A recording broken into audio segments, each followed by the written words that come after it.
Fala galera da Fenô, tudo bem com vocês? O tema do vídeo de hoje é Donald Winnicott Mather Boyce, uma psicanálise existencial?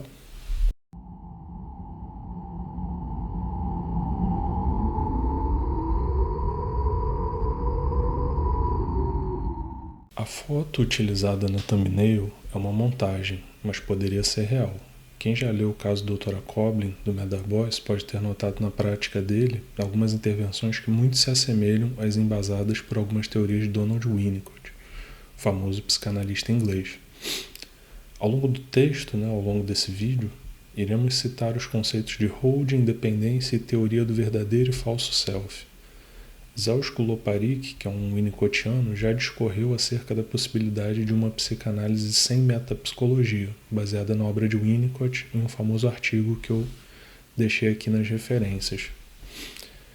Embora eu discorde da proposta do Loparik, irei aqui explicitar uma possível aproximação entre a Daseins-Análise de Boyce e a psicanálise de Winnicott, mostrando como, apesar de Boyce defender uma visão Daseins-analítica de sua prática, ela também poderia ser explicada à luz da psicanálise inglesa. Dessa forma, meu argumento é de que a Daseins-Análise não abandona por completo a psicanálise, não consegue levar a cabo a proposta radical defendida por Heidegger nos seminários de Zolikon.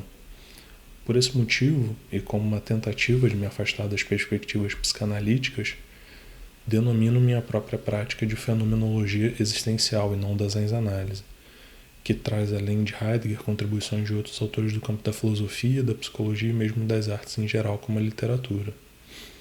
Mas retornando ao assunto principal, iniciamos com um pequeno resumo do caso exposto por Boyce, e que teria sido decisivo em sua virada intelectual, que o levou a estudar a fenomenologia hermenêutica de Heidegger. Dra. Coblin, nome fictício, era uma eminente psiquiatra, extremamente intelectual, que viveu em um ambiente austero extremamente religioso. Ela chega ao consultório de Boyce com sintomas alucinatórios e delirantes que caracterizam um quadro psicótico, uma esquizofrenia paranoide. Boyce realiza sua primeira intervenção e convence-a de que não possui condições de dar continuidade ao seu exercício profissional no momento. Então ele orienta a Dra. Coblin a buscar repouso, se afastar do seu trabalho. Na sequência, os sintomas psicóticos se intensificam.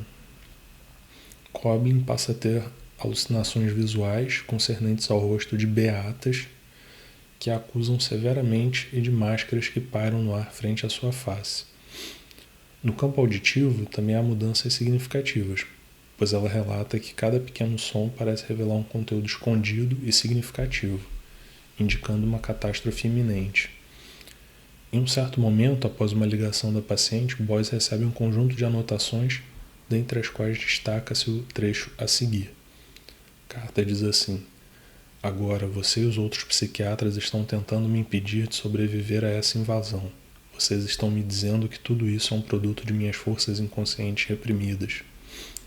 Os outros me dizem para controlar a minha imaginação ou perguntam quem eu penso que sou com as minhas ideias megalomaníacas. Seus estúpidos, é que simplesmente vocês perderam a sensibilidade interior. Boyce ficará sabendo disso porque, embora sua percepção seja limitada, ele tem um certo entendimento e uma disposição para aprender, e sinto que temos certas coisas em comum. Então a reatividade da paciente se mostra pela primeira vez. A despeito disso, o psiquiatra, no encontro seguinte, lança mão de intervenções arriscadas. Ele tenta uma interpretação biológica para o quadro da paciente, localizando sua questão em distúrbios metabólicos no tecido cerebral. Ao passo que a paciente, que era psiquiatra, respondeu: como se poderia pensar, retrucou ela insolenemente, que uma simples percepção ou pensamento humano, seja comum ou incomum, pudesse ser inteligivelmente derivado de processos fisiológicos do metabolismo corporal, de quaisquer funções nervosas ou das assim chamadas atividades nervosas superiores que acontecem simultaneamente. E ela continuou perguntando: como o médico conseguia visualizar tal transformação dos processos físicos em fenômenos imateriais e mentais? Talvez como um tipo de evaporação mágica? De que natureza deveria ser o córtex cerebral a fim de que, como o tecido orgânico material pudesse compreender e manter relações desveladoras de sentido com o mundo externo. Ademais, em que deveriam os processos fisiológicos se refletir subjetivamente? Talvez na consciência de um sujeito? Mas de que natureza deveria ser tal sujeito a fim de que pudesse possuir uma consciência? E poderia o doutor explicar o que é a consciência e onde ele acha que a consciência humana pode ser encontrada? Talvez dentro da cabeça ou algum outro lugar? Era essa consciência que acabaram de comparar com a chapa fotográfica? Entretanto, será que alguma chapa fotográfica já foi capaz de perceber o que nela se reflete e identificá-lo como coisa que é? Ele usou essa metáfora da chapa fotográfica para tentar explicar o que ele estava querendo dizer, né?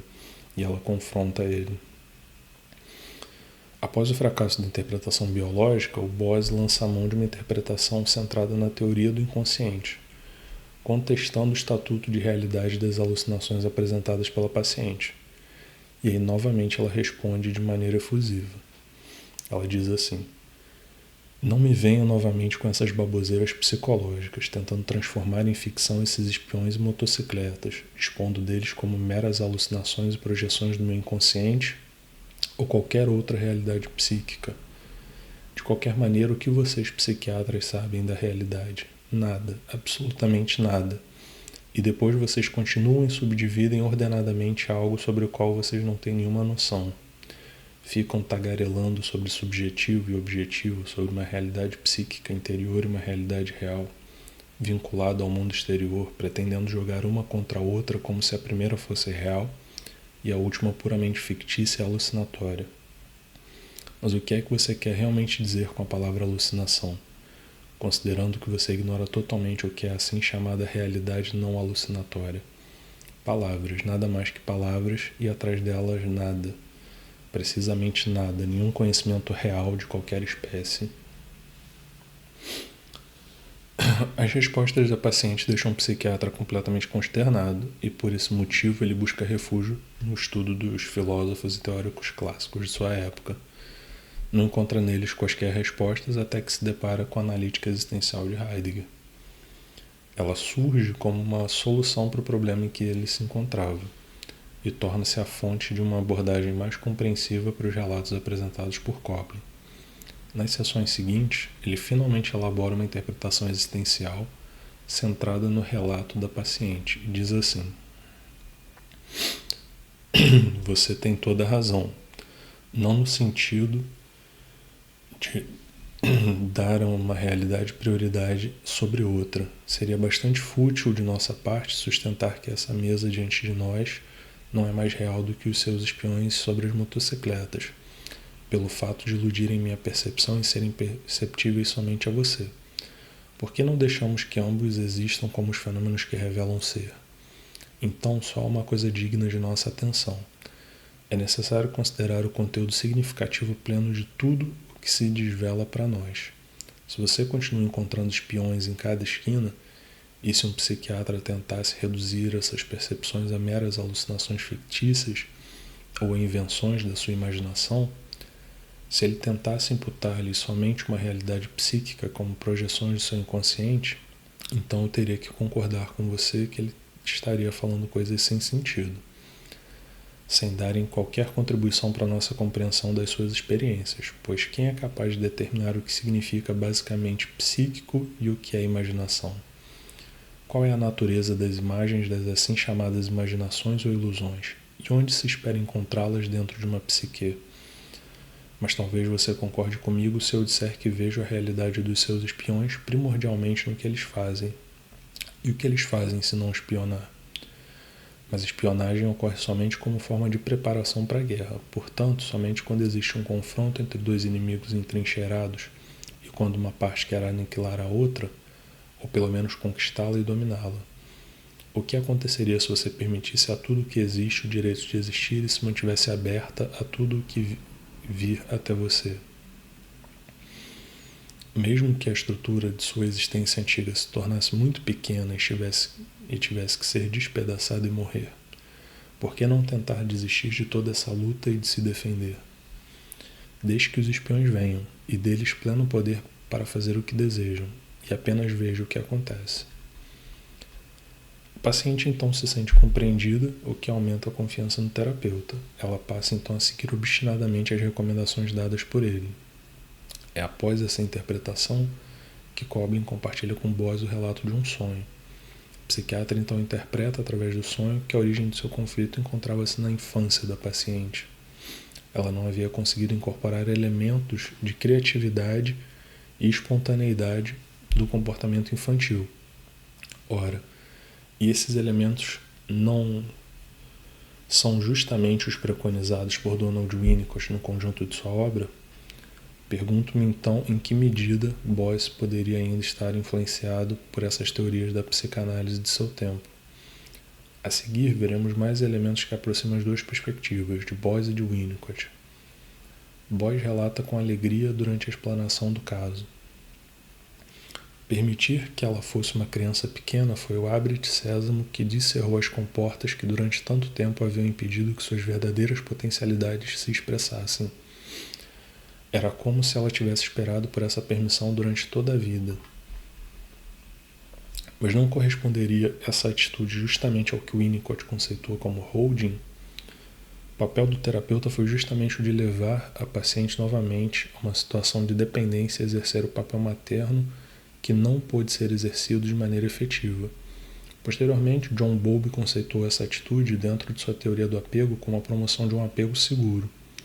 A influência de Winnicott e Bowlby são vastas, podendo ser vistas inclusive no campo das terapias cognitivo-comportamentais, em especial da terapia do esquema de Jeffrey Young, que visa corrigir os chamados esquemas iniciais desadaptativos.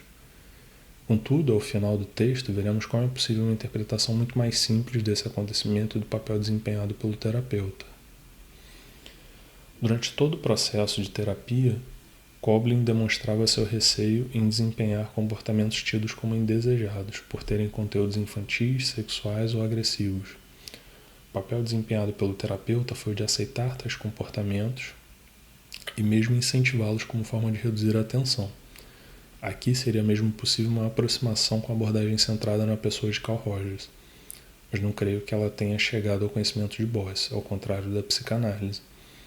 Além disso, essa aceitação sempre se voltava para a temática da infância também, como observamos no seguinte trecho, que corresponde a uma intervenção de Boyce. Ele diz assim: "E uma pequena criança, cada recém-nascido, não tem legítimo direito ao cuidado dos pais, e você, que no seu mais íntimo ser é uma pequena criança, não teria um duplo direito de ser protegida, por ter sido dolorosamente privada do que tanto necessitava tempos atrás, no momento certo, quando era fisicamente pequena?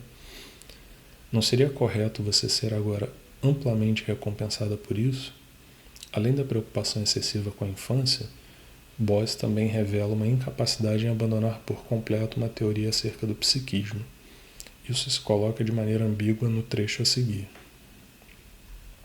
que diz assim: "Veremos que alguma coisa se acerca da paciente, dirige-se a ela de nenhum lugar e de todo lugar, mas nunca do interior de uma psique individual.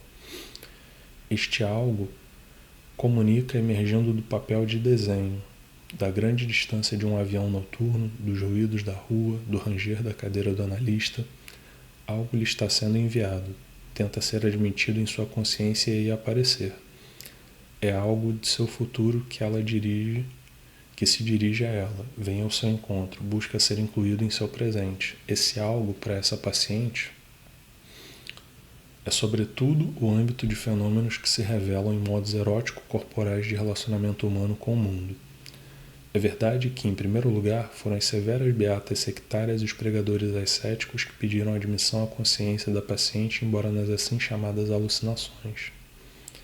Entretanto, justamente por proibirem, as alucinações se referem exatamente à coisa que proíbem, por exemplo, a esfera erótica corporal da vida humana. Como a paciente nunca fora capaz de apropriar-se dessas possibilidades eróticas de amor, não tinha sido capaz de aceitá-las como realmente pertencentes ao seu self responsável. Portanto, um relacionamento livre com todos esses fenômenos no nosso mundo, mas especialmente com o homem enquanto seu parceiro sexual amado, permanecera inatingível. desde a sua infância, fora rigorosamente treinada para se alienar dessas possibilidades de relacionamento, que todavia constituíam parte de sua existência. Elas haviam sido consideradas incompatíveis com a dignidade humana, pecaminosas, perigosas, foi estimulada a ser pragmática, desapegada, desapaixonada e objetiva, inteiramente ocupada em perseguir de forma competente objetivos que só poderiam ser atingidos por um exercício sistemático de pensamento. O resultado inevitável foi uma exorbitante sobrecarga das suas faculdades intelectuais. Boyce inicia o parágrafo negando que o problema se dirija do interior de uma psique individual, mas ao longo da fala acaba construindo uma teoria do self. Essa teoria diz que algo foi deixado de lado, algo não foi incorporado e essa seria a origem do conflito. Isso muito se assemelha à teoria do self construída pelo orientador de Medarbose, o psicanalista suíço Carl Gustav Jung, que teorizou sobre o papel da sombra no caminho da individuação. A sombra deveria ser aceita e incorporada à totalidade do self. Essa ideia também se assemelha à teoria do verdadeiro e do falso self de Donald Winnicott, que fala da possível cisão promovida entre a máscara social e o verdadeiro self, de modo que seria necessário ao verdadeiro self emergir para ser incorporado à vida diária, promovendo comportamentos saudáveis, criativos e espontâneos. A postura compreensiva e permissiva adotada por Boyce levou de fato a paciente a superar seus sintomas psicóticos. Mas seriam as explicações do psiquiatra suficientes e simples o bastante?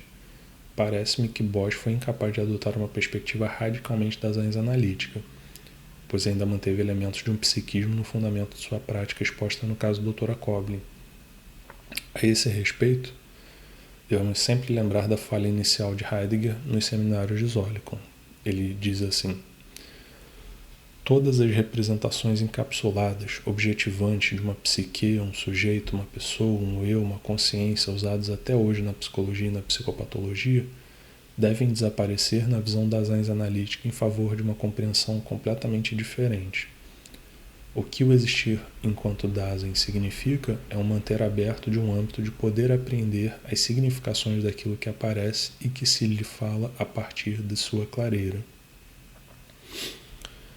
Para além das possíveis aproximações e resquícios da prática psicanalítica, observo no caso do Dr. Coblin inúmeras preconcepções de Boyce. Com os avanços da fenomenologia existencial propiciados pelos estudos realizados nas últimas décadas, torna-se possível realizar uma limpeza conceitual ou mesmo uma redução fenomenológica, uma epoquê, das práticas apresentadas no caso. A seguir, eu vou listar cada uma das preconcepções e vou realizar a suspensão desses pressupostos. Então, a primeira preconcepção é uma interpretação limitada ao biológico, que ele faz inicialmente. Essa é a primeira pressuposição de Boyce no caso, e ele mesmo realiza essa suspensão. O que gostaria de destacar é que, embora a biologia tenha sua importância, nesse caso ela pode ser capaz de explicar o acontecimento, mas não de compreendê-lo. E era justamente compreensão aquilo que Coblin buscava. Por isso, a mudança repentina de direção veio bem a calhar ao psiquiatra Boyce, que pôde recobrar a confiança da paciente. O segundo pressuposto é uma interpretação limitada ao psíquico, que ele também suspende, né? Essa é a segunda pressuposição e novamente o leva a uma posição de afastamento e não compreensão do relato da paciente. Ela revela a necessidade de abandono das teorias psicológicas ou uma integração do todo existencial. Embora Boyce relate adotar uma perspectiva da análise analítica, fica claro que ele não consegue levar a cabo a proposta em sua radicalidade, mantendo alguns pressupostos psicologicistas listados a seguir, que são: terceiro pressuposto, regressão à infância. Um dos pressupostos de Boyce refere-se à origem do conflito de Coblin em sua infância, motivo pelo qual ele lança mão de interpretações que levam a paciente a se enxergar como uma criança novamente, passando a apresentar comportamentos infantis. Mas em que medida tais comportamentos não foram incentivados pela própria interpretação de Boyce? Muito mais simples seria dizer que Coblin não conhecia outro modo de ser para além da austeridade. A terapia levaria então a um novo modo de ser até então desconhecido ou inacessível. O sofrimento de Coblin advinha de sua inautenticidade, sua completa entrega ao discurso impessoal de seus pais e de sua comunidade. Coblin se perdia no mundo compartilhado. devendo encontrar no mundo próprio uma força para reduzir seu sofrimento. A autenticidade não é algo bom por si mesmo, mas quando a inautenticidade se torna fonte de sofrimento, então promover a autenticidade pode ser um dos objetivos da terapia. Quarto pressuposto: self próprio e autenticidade.